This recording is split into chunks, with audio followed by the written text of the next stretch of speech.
এই মানুষটির হাতে আপনি যেই বাঁধাকপিকে দেখছেন সেগুলিকে শুধুমাত্র এই একটি পাইপের মধ্য থেকে বের করা হয়েছে। তো আসলে এই টেকনিককে পাইপ হাইড্রোপনিক অথবা টাওয়ার গার্ডেনিং বলে, যেটিতে সবজিকে মাটির পরিবর্তে এইরকম পাইপে চাষ করা হয়, কেননা সেই পাইপের মধ্যে রয়েছে পোষক তত্ত্বের জল, যার ফলে সবজি খুব তাড়াতাড়ি বড় হয়ে থাকে।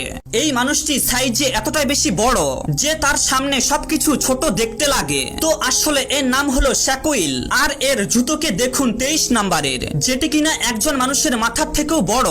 এরপর চিকেন লেগ পিসকে আপনি হয়তো অবশ্যই খেয়ে থাকবেন, কিন্তু সেটি দেখুন তার কাছে কতটা ছোট। এরপর জলের বোতলকেও দেখুন তার কাছে কতটা ছোট লাগছে। এরপর গাড়ি দেখুন কতটা ছোট, এছাড়াও তার জ্যাকেট দেখুন সাইজে কতটা বেশি বড়। যদি আপনি কখনো চিড়িয়াখানায় জঙ্গলি জীবজন্তুকে দেখতে যান তবে এই ভুলকে কখনোই করবেন না যেই ভুলকে এই মানুষগুলি করছে, কেননা একে তো তারা নিজের হাতে সিংহকে